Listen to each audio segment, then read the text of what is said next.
Hello everybody, it's Gabe. Welcome back to the channel, WiscoTrains. And I would say welcome back to the modern Green Bay and Western, but I guess I'll just say welcome to my workbench down here in the basement. Today we're going to be talking about some buildings I got from a friend named Charlie, a buddy of mine that works with me. We'll just kind of talk about how I got them, what buildings they are, and what I plan on doing with them. One of them you can see actually right here that I'm working on already. I've kind of decided, and this is a little bit off topic from what I started with here, but I decided that these layout updates, stuff about the modern Green Bay and Western, though they might be a little more structured than originally planned, they're going to be more freewheeling like this, where I kind of just talk and I don't have a script. And the other videos I do, I have one that I'm working on a script right now that I plan on hoping to have up at the end of this weekend that I have. And my weekends are not normal weekends. I work shift schedule in 9-day weeks, and that's how my rotation goes. They're 9 days long with days on and days off. So then my weekend will probably be Tuesday, would be my Sunday per se. So hopefully by Tuesday I have this video up. I'm pretty excited about working on the script, and probably the hardest part will be filming it, but I look forward to it very much. So let's take a look at the buildings I got from Charlie, and let's talk about those.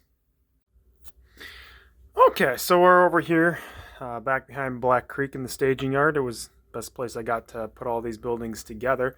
So yeah, these are the buildings that he gave me. He also gave me this, which I'm really not sure what it goes to, but I don't really have a use for it, so I don't know. It's made by a toy company, so it might have just been something that randomly got entered into somebody's collection of buildings and layout stuff, but it was nice of them anyways. How did I go about getting these? Well, really, I just got them for free. Like I said, Charlie's a friend at work. I recently transferred divisions where I work, and by recently I mean about 1.5 years ago.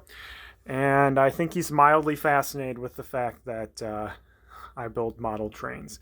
I think a lot of people are, and I think there's a lot of embarrassment in our community that, oh, I play with model trains, but I mean, I know people older than me that play video games.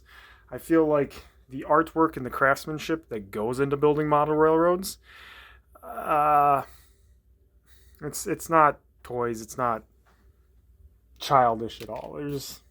Well, I mean, yeah, I'm not going to act like this is some high-minded, great hobby where there is no childish playing with toys. I mean, I quite legitimately have a circle of track in my basement, but it's a little bit more than that. There's realism and modeling that goes into this, and if you're embarrassed at work to talk about this hobby, don't be. Please don't. It takes a while for people to understand the idea of what exactly you may be doing and stuff like that. And hey, if you are just playing with toy trains like tin plate stuff, I mean, go for it. But anyways, back to the buildings. Really, a decent amount of buildings and some really good kits. I believe this is the Walther's ADM grain, which, I'll be honest, don't think I have a use for this on this layout, but I would have had a great use for that on other layouts. This is a Walton & Sons lumber. This is the one I've been working on, but they both kind of showed up looking like this. Looks like somebody was trying to kit bash it. I didn't know what kit this even was until I did some research online and realized that you could break the Walton & Sons lumber apart into two. I've never owned a Walton & Sons lumber kit, but here's they tried putting the roof on, so I'm literally going to be trying to kit bash this back into, well, what the kit's supposed to be. And that's probably going to be part of my lumber company in New London, whose name escapes me right now, but we'll mention that later. Got that. I believe this is a model power kit, which is probably the best put together of them all. That isn't a built up. Don't really have a need for the signs or some of this other stuff around it, but this I'll show you where that's going to go. Like I said, this probably won't go. This will be part of my grain elevator in Seymour, so that'll be great. There's a big structure like this on the real one, so perfect. Just this portion's not needed. Got a fire department here, a lifelike fire department. I believe this is a built up, but I don't know that for a fact, especially considering there's glue on it. So maybe it's not. Actually, the more I look at it, the more I think no. This will probably go in Black Creek as a fire department, a generic fire department. I like stuff like that on a layout. I think especially rural Wisconsin, little fire departments are a thing. So we're definitely going to be having that. And then I got these two little downtown buildings.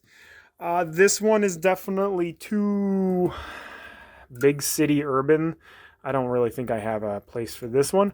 But hey, maybe I'll find a place, or maybe it'll fill in for a little while. I'd have to take the canopies and stuff off to make it look more Wisconsin, but 3 stories is kind of a lot. Which brings me to this one. This one might be in Seymour downtown for a while. I don't know. 3 stories, again, is kind of big, but hey, it's not a bad kit. And honestly, I probably could make it 2 stories. You know, slice it here, kit bash it down a bit. So, yeah, let's talk about my plans for where these buildings will go. And what are my plans for essentially kit bashing already built structures. Okay, so here we are in Seymour. This is South Main Street, the crossing there. It does kind of lead into the downtown portion of Seymour, so that's why I have this building sitting here. And as with most of these buildings, they need some work. They're dirty. The one that I've been working on that I showed in the first video, that had to get washed. And they probably need some paint and some re-gluing, and I don't necessarily need a cigar Indian out front. The mailbox is cool though. That'll be maybe a detail I put somewhere else.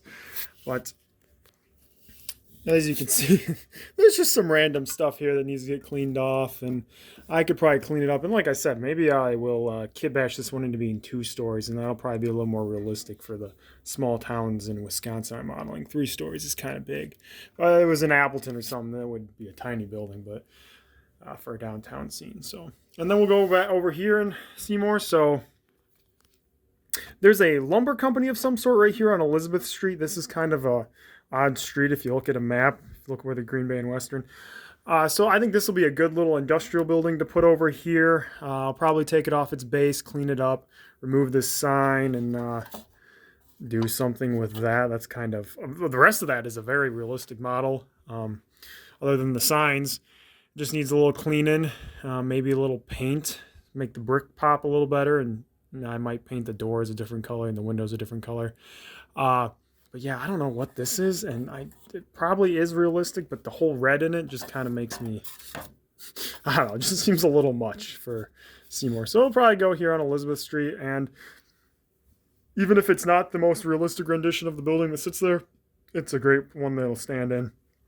But what I'm more excited about, probably more so, is the building I'm going to use for CHS Larson here.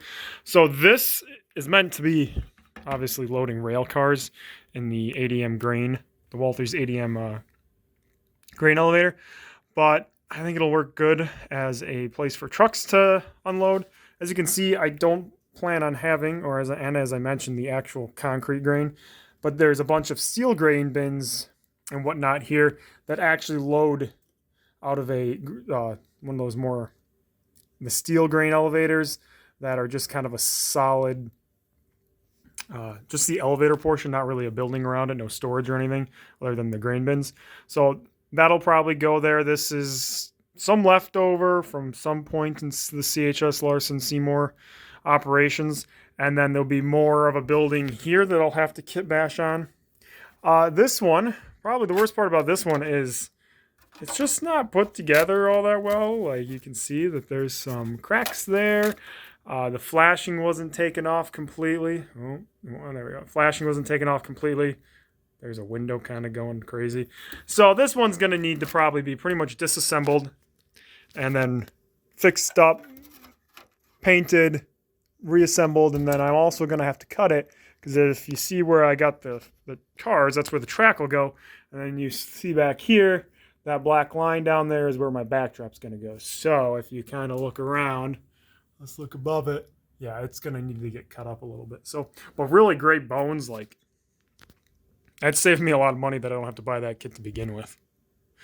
The next one we can show quick over here in Black Creek. That's where the fire station's probably going to go, somewhere around here. I know I've mentioned I don't know where North Main Street is going to be exactly. Just depends on how the backdrop goes and how far deep I want it.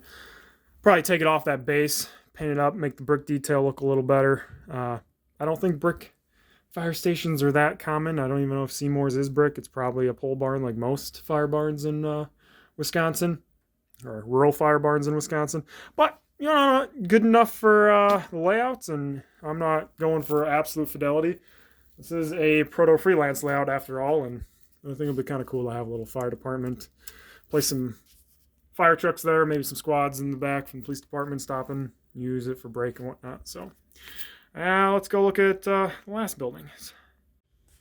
Okay, and here's the final two buildings, or I guess really this was one kit at one point, the Walton & Sons Lumber. Never built it myself, so I didn't realize it came in. You could essentially make it into two buildings that you could use like this. But this will be Granite Valley Forest Products in New London. Nice long spur that comes off the main line down here. And we'll unload box cars, probably center beams and whatnot over here. I'm going to bring these over to the workbench, and then I'll talk about what I'm doing to them and what's my plan with them to make them look a little more like the real thing. So here's the buildings. This is the one, and they both kind of looked like this when I got them. It appears, and I don't quite understand why, because from what I understand, when you get Walton & Sons Lumber, you can either build it so that it's kind of like a tunnel that the cars go into, and then it goes over like that, or the cars would go down the middle and be unloaded like in an enclosed structure, or you can build it into two bunks kind of like this. But what it looks like to me is that either they started to build the version like this and then decided, no, I want it like this, and started to kit bash it essentially. Because if you look here, so there should be parts to make it look like this, but this is actually the roof that I have here now that I took off the other one. It's actually the roof that would go here to kind of cover, and these parts seem to would go there, so I don't understand what happened. Overall, though, good bones in the sense of these are put together pretty well. Like, there's not big gaps. There's a little one here, but that's going to be facing backwards anyways to the backdrop, so nobody's ever going to see that. I'm not too worried. And so I'm going to try to kind of build them that way. I had to essentially cut off this portion here. There should be just like back here, there's a pole here. Or a beam here. Should be one in the front, but we're going to have to replace that with some real wood here, I think. And what we'll probably do is just build a little porch, kind of like down here. And then I still have this that I can probably salvage and put onto my scratch-built portion of the loading dock, the upper portion. Granite Valley Forest Products. These buildings will be, I might put them together like this. Because Granite Valley Forest Products has large lumber buildings like this. I don't think they're quite open. I can't quite tell from Google Maps, and I don't think if I drove out there I'd be able to see it that well. Maybe I should try to drive out there and see it. It's not that far from my house. I really could. Just haven't. So we'll see what I end up doing with that. Yeah, this one, it's pretty dirty inside. There's still some cotton, random pieces of cotton in there. Cotton trees, and he said Charlie told me these were up in the attic for a while, so an old farmhouse, I'm not surprised that they look like this, and it really wasn't that hard to get it cleaned. I just soaked it. Curious though, I don't know how well we're going to be able to see in there. Maybe let me move the camera. I don't know what kind of glue this is that would cause discoloration like that. Somebody pointed out this. If anybody knows, let me know. I'm just curious. Is that like the tester's model paints? Because I normally just use like super glue for most of my modeling, which for better or for worse makes it permanent. It does a really good job. I like it because it's fast and I'm impatient. So, well, even though these buildings aren't in the greatest of shape, I think they've really improved the layout a lot. As we can see here on the west end of Seymour, watching a westbound come through. We got intermodal and auto rack up front. Really should just be straight intermodal after that, but I don't have that many, so we got what we got with some mixed freight at the end. Really excited for this next video that's coming out. Hopefully it turns out as well as it does in my head. And please like, subscribe, watch another video, and thank you for watching this one. Have a great rest of your day.